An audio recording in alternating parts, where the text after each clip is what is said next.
Hey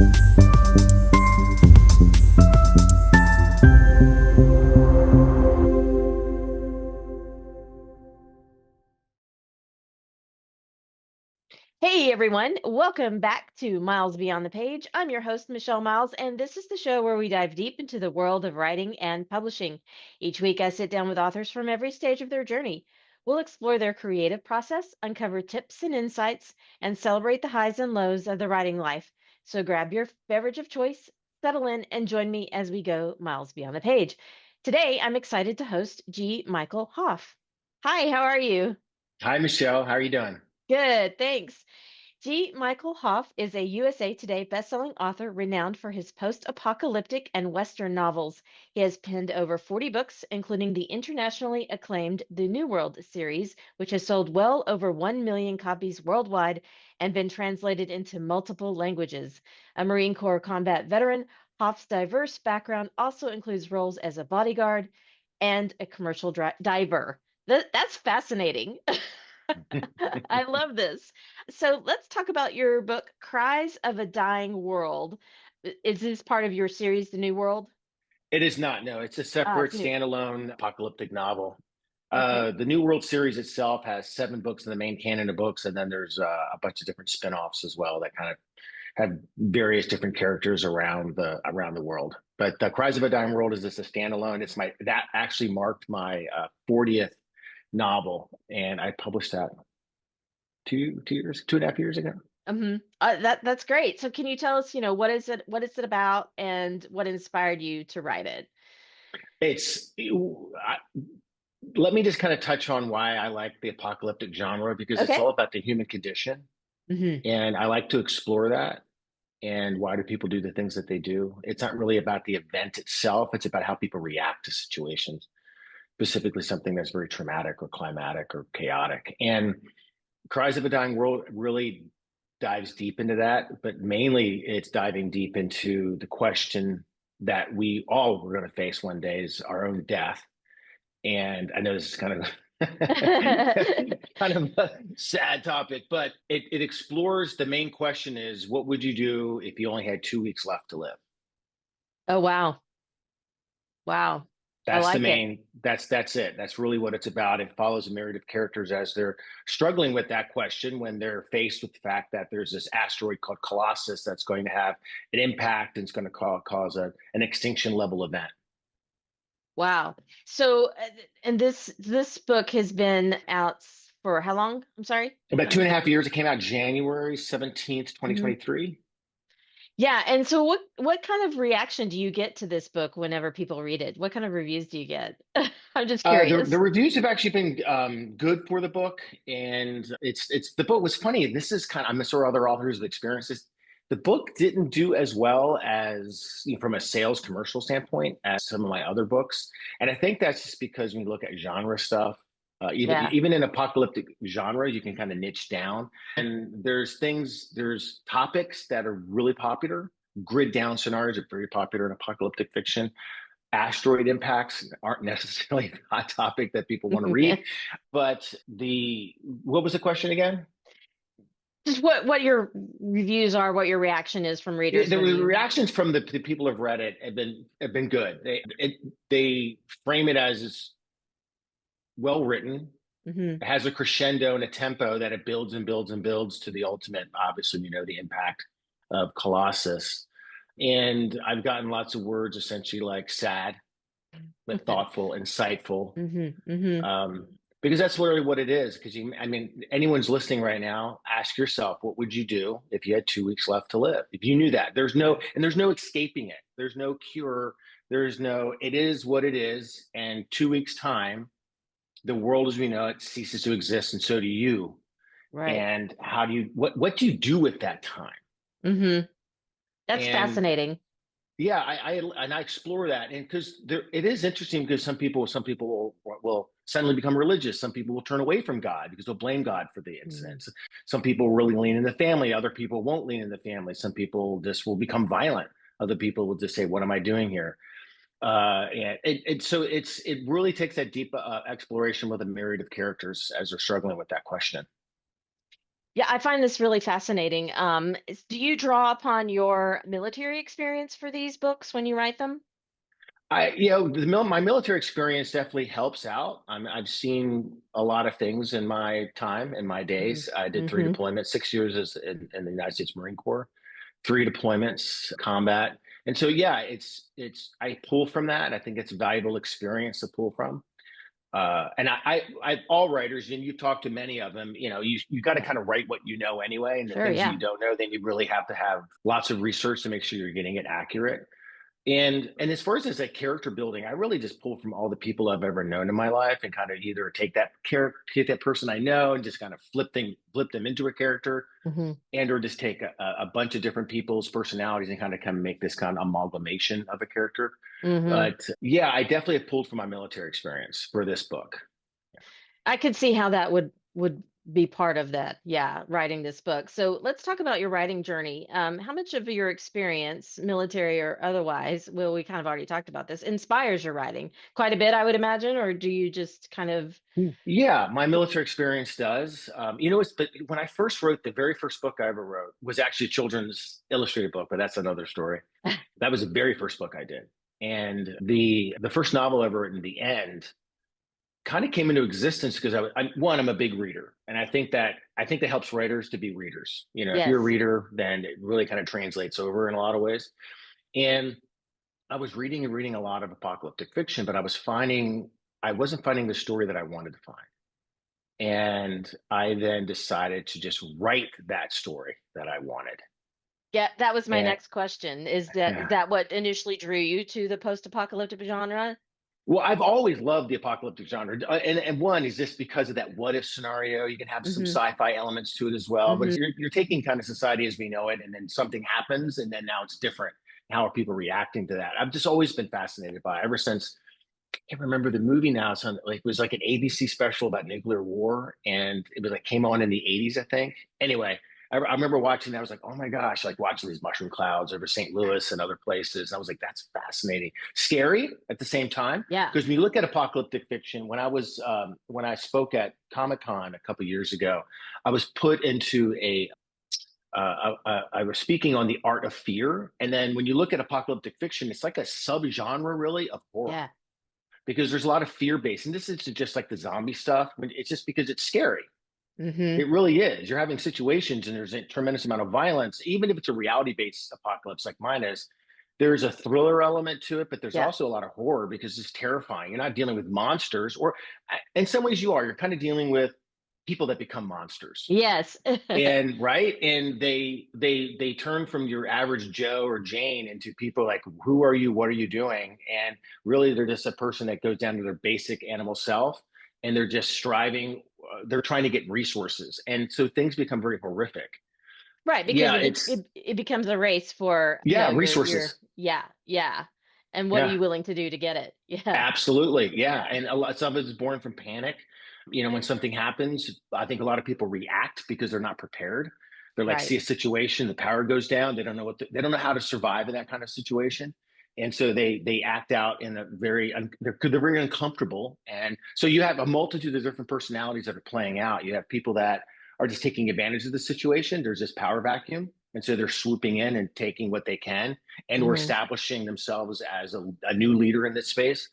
Or there are people that are just panicked and they just kind of go along with whatever the mob is kind of doing at the time. And it's because they don't know how they're going to feed themselves the next day or 2 weeks from now. And so they kind of you look at like just like riots. I know there's riots happening now, but when Yeah. you just look at just riots in general, you look at just a group of people, and most people aren't going to be the person to pick up the stone and throw it. But once they see that first person do it, it now gives them permission to then start doing it. Then you Hmm. see the first person, it turns into three, turns into six. It becomes like this exponential thing. And that's what I think when you have kind of a collapse scenario, you have some people don't know how to act, they don't know what to do, but then there's certain people are like looting a store, then now the permission is for them to do the same thing because they're just look at the odds like, okay, now there's 50 people in there. What's one more person that's me to go in there and try to see what I can get? But of course, it's different than say the situations we're dealing in today. But like, if you look at an end of the world scenario where you don't know where there's going to be food, then it does become that basic survival thing, and then you just give yourself permission based on that too to act out in a way that's uncommon. Yeah, and that's great fiction. It's also good for TV movies. It does, yeah, yeah. Again, I've always been fascinated. It's mainly about the human condition. I had a situation years and years ago when I was a bodyguard. Worked for a family. There's 37 agents on this one family. A big detail to protect the main protectee. This guy, he was an expatriate, and his family. And so one day and I was living down in Florida with these guys. God was doing this odd schedule, like 2 weeks on, 2 weeks off. And this one guy, Scott, comes out and says that we'd all been fired, like instantly. You're fired. I'm like, okay. And the reaction, so we have one event, we're all terminated, but three guys, and we all acted differently. Like Kevin was there as one guy, and he started getting really mad, like threw his beer bottle, was acting like really angry about it. Scott was crying, and I was just kind of laughing about it. I was like, okay, well, let's figure this out. This is what I'm going to do. So you had one event, three different emotional reactions, and it's always stuck with me. And then you look at the world and you see something happen, and you see those kind of reactions. You see, well, say if something happens, people will run toward the danger. Right. Some people run away Right. from the danger, and some people just freeze. And so that's always fascinating. Like, what's happening there? You Yeah, know, what yeah. what's going on in your mind that one, what's up with the person that can run toward the danger? What are they doing? And it's understandable to be running away from it. Yeah. I think that's kind of a normal reaction, or even kind of freezing out of shock. But the person that runs toward it or actually remains calm, it's always it's been fascinating. So I really incorporate a lot of that human nature into my apocalyptic books, as well as the Western novels, because Westerns have a lot of things in common, a lot of similar themes than hmm apocalyptic fiction does. So I think being a writer is part of, you do want to observe the human reactions on things. And I think that's part of being writers and learning how to create characters based on that. So, what is the biggest creative risk you've taken in your writing, would you say? jumping genres was one. Yeah, That's always risky. You know, you establish yourself, which I had. I was like really well entrenched. You know, there's been like this, like you had this, like in the like post World War II in the 50s and into the 60s, you had the kind of the dawn of apocalyptic fiction based on atomic wars and things right. like that, right? Richard Heinlein, am I right? Yeah, Richard Heinlein, like Starship Troopers and things like that. He Mm-hmm. wrote about similar things. There were other authors that came out. You had the 50s. It's kind of like this first generation of apocalyptic authors, and then I'm definitely firmly encamped in kind of the second gen of popular and successful apocalyptic authors that have come onto the scene and writing about kind of the themes of today, whether it's pandemic kind of related, bioweapons to zombies have become very popular, clearly. Right. But you know, to all those kind of topics. So I got really entrenched in that, and so, but I also got a little. When you write as many books as I have, you kind of go, okay, this is like, how many themes can I, how many situations can I write? So I decided I've always liked Western, so I jumped genres, and it was risky because, you know, are my fans going to come with me? Right. Are they going to are they going to go on this journey with me? And a lot did, and I didn't even. And the thing is, I didn't even think from a commercial standpoint whether it was a smart. I go back to this premise, and this would be advice I give writers: like, write what you want to read, and there is Yes. always an audience for that, and Yeah, that I agree. allows you to write, I think, this organically, and it seems to flow better when you're hmm writing from your heart than to say, I'm going to pen this book to try to, because I've looked at demos and I've looked at all these numbers, and I I don't know, maybe there's probably examples where that works. I think though the best way to write is to write from your heart and what you want to read. And so hmm I did that, not thinking like, because I've always loved the Western genre, and there's a lot of similar themes. So I had a lot of my readers kind of come over with me. And then I did a couple books in the paranormal. A lot of my readers did come over with me, but I did establish myself in some regards in that space too. But yeah, I think jumping genres is the biggest risk I've ever took.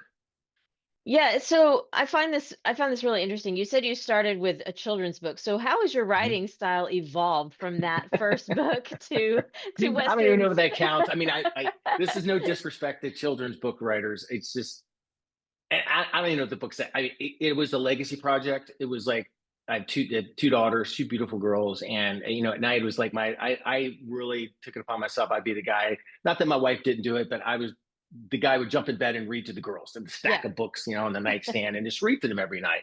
And then after we burn through that, they were like, tell us stories, tell us stories. So I made up some of these stories. One was about a dog named Kiki and his adventures, and the girls were included in that, like Oh, Kiki that's and the fun. girls, and they would do stuff. And then finally one night after reading, I came in and my wife was watching some TV, and I said, hey, what would you think about if I did a children's book? It's kind of a legacy project because I would include the girls in it. And it would just literally be taking these stories about this dog and who goes to Doggyville. And so she thought it was a good idea. So I set about writing it. I mean, they're not very long. Like I think the book's 686 words. You look at children's illustrated books, not Yeah. very long. Yeah. I hired great illustrators out of Argentina. These ladies did a wonderful job. I wouldn't dare tackle the illustrations.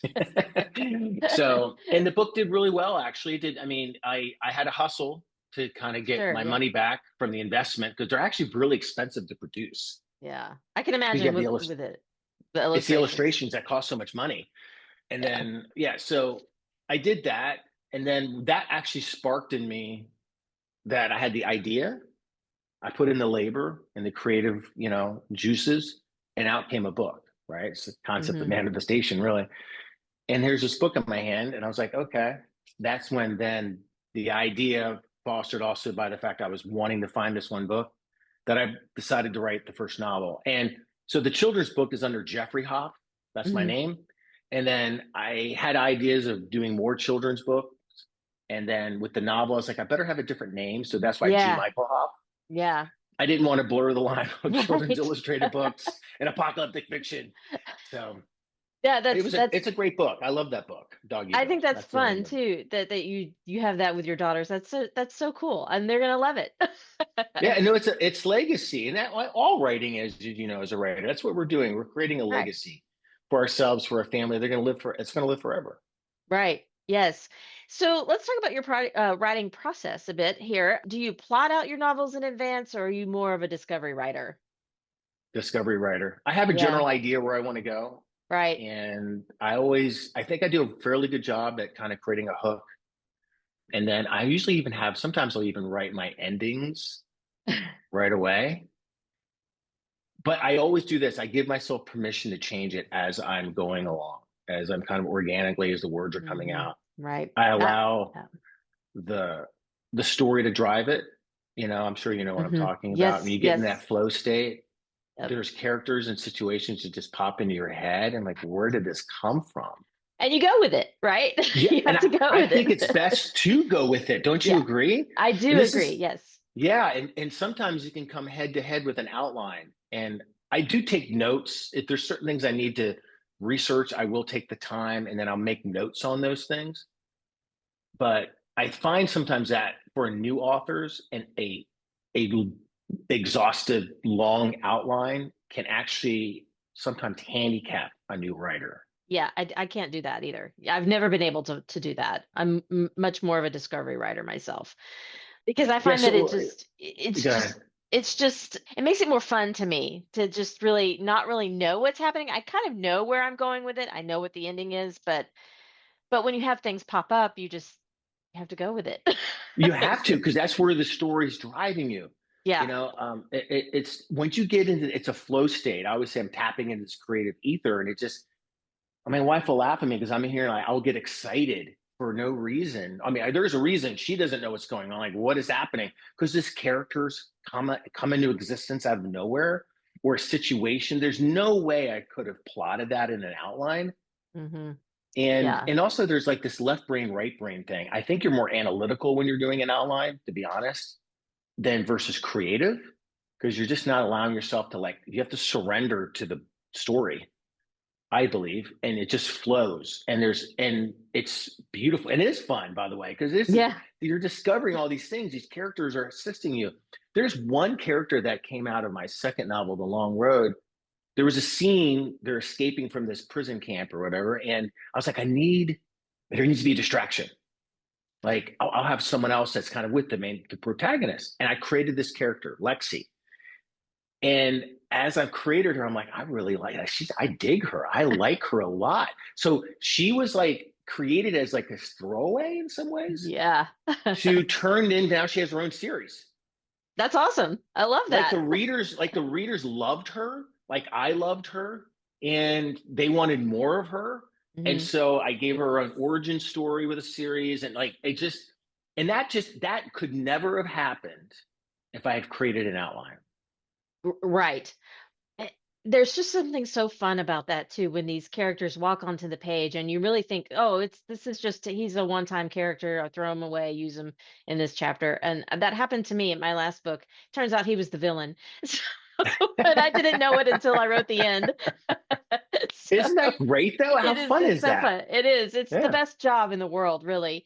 So, what is your process for world building your series? A post-apocalyptic world has to have some world building, I would imagine.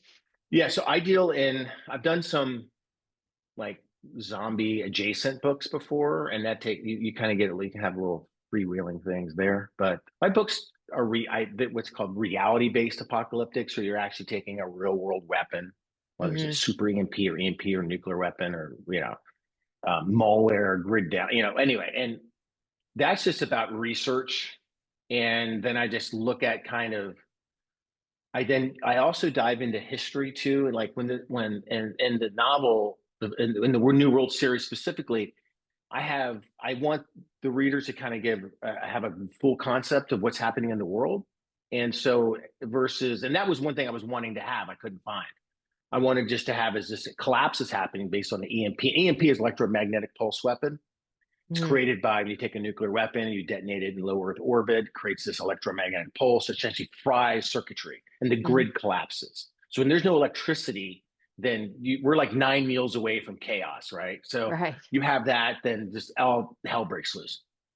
So I pull from a lot of different things. Like so, I have the military featured in there, but it's for a reason because I think a lot of people will think, well, the military is just kind of this monolithic thing. They'll just kind of move in lockstep. That's not true. When you look at the homeland is under threat or people's families are under threat, what happens to the military? It will break apart. And I pull that from history. And you look at the American Civil War, or even the Revolutionary War, you have these men that are assembled and they're fighting, and then the second they hear like their homestead's under threat, they leave. Hmm. They go, and so the military units start to fracture and fall apart. And it's not as cohesive as you think it is because there has to be a single unifying purpose to keep people engaged in one thing. And once you have their loyalties are split, then you start to see all this disintegration. And so I pull from the reality base. So I look at the world, and I just it's this imagination to, again, pulling from history to what happens if you have something that's like like an apocalyptic thing occur. How do people react? What happens in the collapse? And mine are just like I just lots of research to get historical research to try to Hmm. get that right, and then just layer in my own like the characters and how they're dealing with it and creating good guys, bad guys, anti-heroes, and all that.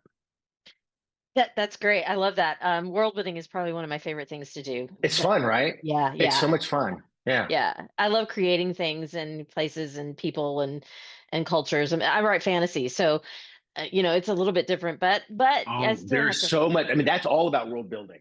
It is, yeah. That is the ultimate in world building because you get to create. I have not done that, and that is like, yeah, that's actually so much fun you could go into. Yeah, and I like to base it on, cultures that I already know about. Like I really like the Celtic mythologies and the Irish, the High Kings when they were, before all of that happened. So that's where I like to base start and then kind of go from there and create from my own world there. Well, Uh, how do you do with like because I know there's a lot of different rules in fantasy because you can create your own rules like with magic, how yes. magic can be used and how magic can't be used, and then you Right. have to be very strict that that rule applies across the board. So how do you deal with that? So I try to make sure that there are always, in my books, magic always comes with a price. So what is the price of Mm. magic? If they use it, what happens?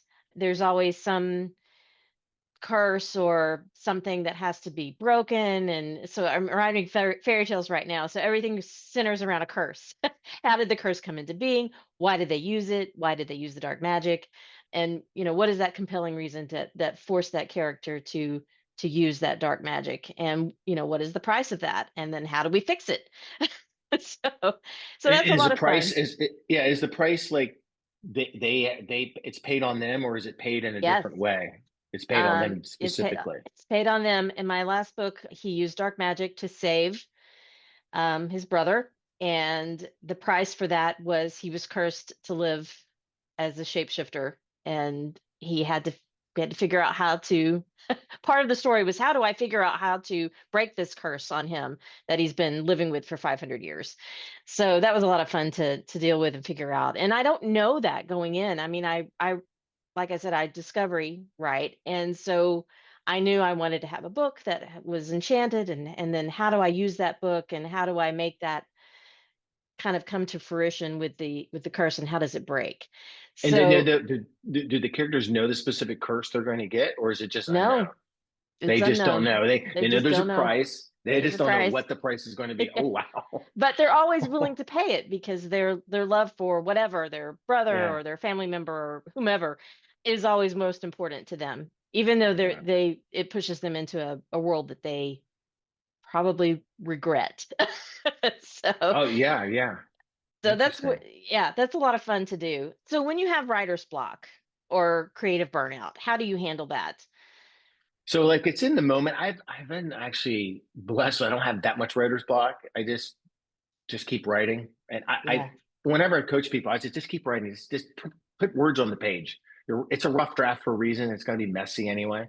But if I ever sometimes just kind of find myself like don't know how to go, I get up and move. I have to move my body. Mhm. I have to one get away from the computer Yeah. without any distraction. I don't wear earbuds. I just go for a walk and I'll just walk and I'll mentally write and I'll think about the story. Again, no distraction, no music, nothing. Just be by myself and just walk. And again, it works like a charm. Like within a half an hour to an hour, like things start coming to me as I'm just like, okay, oh, that's good. And I'll have my phone with me and I'll take notes down, like voice memos. And like, okay, this is what I'll do. This is what I'll do it up.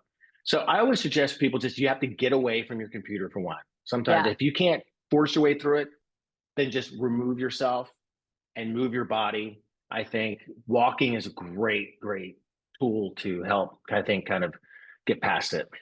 Yeah, that does help me too. I gotta commune with nature. Yeah, no, it does, right? You Yeah. get out there, it just, I don't know, the creative juices get flowing again. Yeah, it just kind of releases that, and the harder you think about it, the harder it is to figure it out. So I really have to let myself relax and forget about the story for a minute, and then it'll hit me. So, publishing insights. Can you share? So, when you decided to write your first apocalyptic novel, was that something that did you look for an agent, an editor, a publisher, or how did you go about doing that? What was that journey look like for you?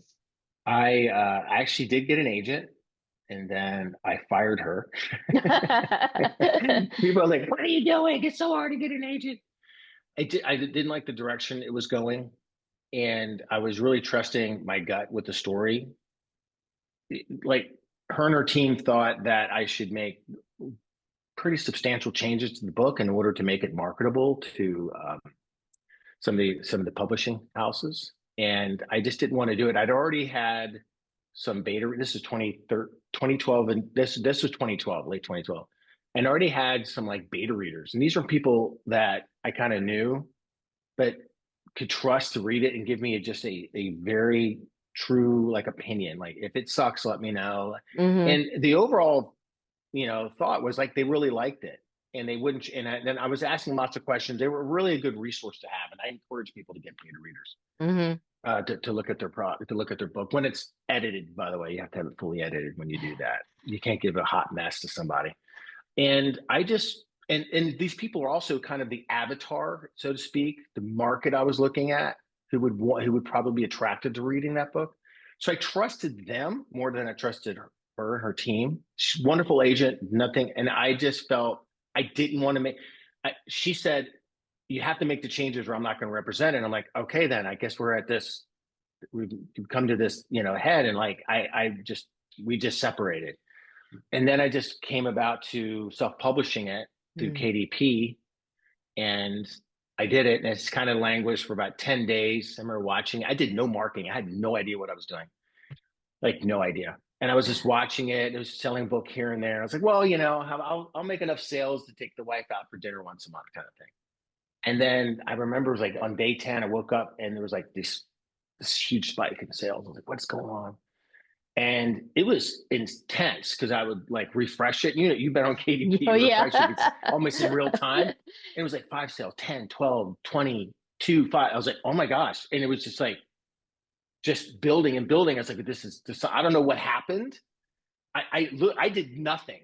I was like, I don't know what happened, but something happened. I said, maybe this is a fluke. I don't know. So I gave it a day, gave it 2 days, gave it 3. By a week, it's still just turning. Like thousands of units are selling. I'm like, okay, this has clearly got hold of like the Amazon algos and it's gone wild. And so I just said, I remember looking at the sales after about 3 weeks of that. And the sales I had in that first month, I'd made more money in that first month than I'd made all year before. Wow, that's And so, incredible. so I went to my wife with a spreadsheet because I know how she works, and I just couldn't tell her. I had to show her. And I was like, "Listen, I need to quit my job in order to get the sequel out because I saw the door of opportunity was there, Yeah, yeah, yeah. and I couldn't wait 18 months Oh. of part-time writing to get it done. I just felt it, like I knew I needed to do that. And then her first reaction was like, "Are you crazy?" And then it's when I came armed with the spreadsheet like that. This number means what we made last year. This number is what I just made this past month. Like, oh, okay, sure. So I quit my job and I just went to writing the sequel. And the book, the first one didn't stop selling, and I then put the other one up for pre-order. Yeah, I got a call from this is before they had pre-orders for everybody. I got a call from someone at Amazon. They're like, "Hey, we'd like to include you in this program. We're not offering Oh, it yet." And I man. was like, "Yeah, I'll take it." To pre-orders done, and so I put up for pre-order, and the pre-orders and that were just like everything was just going crazy. I was like, "Oh my gosh!" And then calls were coming in from smaller publishers, and then Penguin Random House called.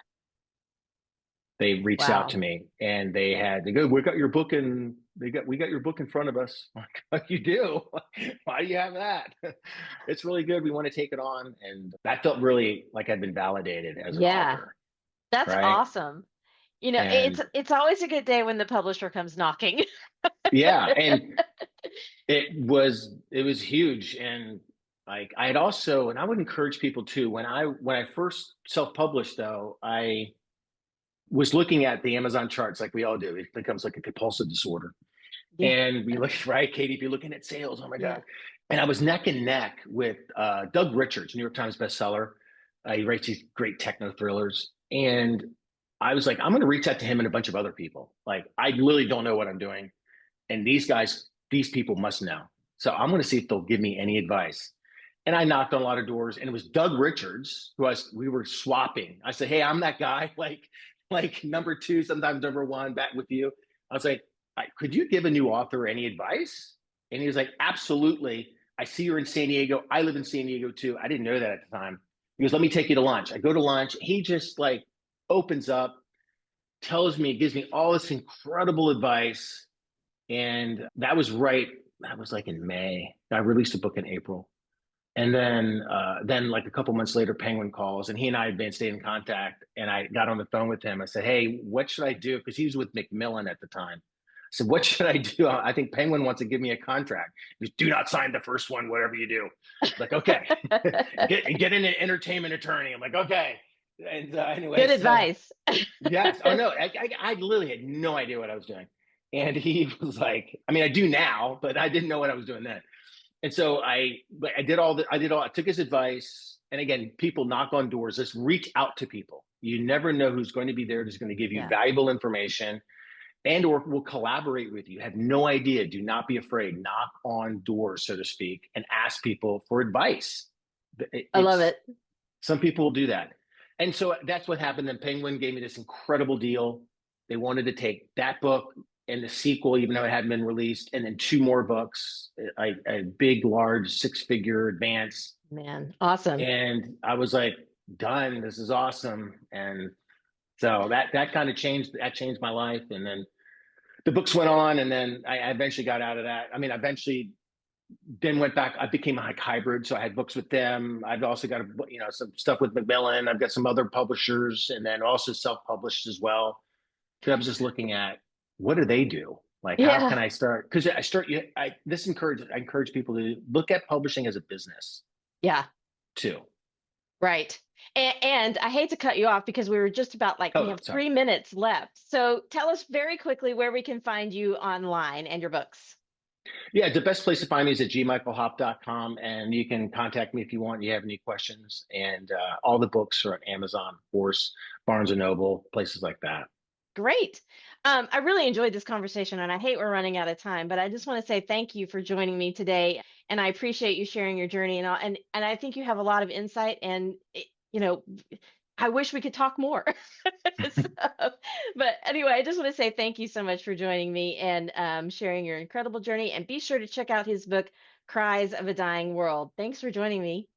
Thank you, Michelle. Thank you so much to G. Michael Hoff for joining us today and sharing his incredible journey and insights. Be sure to check out his book, Cries of a Dying World, and a huge thank you to all of you out there watching and listening. If you enjoyed today's episode, don't forget to give it a thumbs up and leave a comment and share your favorite part of the conversation. Make sure to subscribe to the channel and hit the notification bell so you never miss an episode. You can also catch Miles Beyond the Page on Spotify, Apple Podcasts, Amazon Music, and iHeartRadio. So be sure to follow and leave a review. We've got more amazing authors and stories coming your way, so stay tuned. Until next time, keep dreaming, keep writing, and I'll see you miles beyond the page. Thanks for joining me on Miles Beyond the Page. If you enjoyed this episode, be sure to subscribe and leave a review. If you're an author and want to be a guest, visit michellemiles.net/podcast to apply. Keep writing, keep dreaming, and I'll see you next time.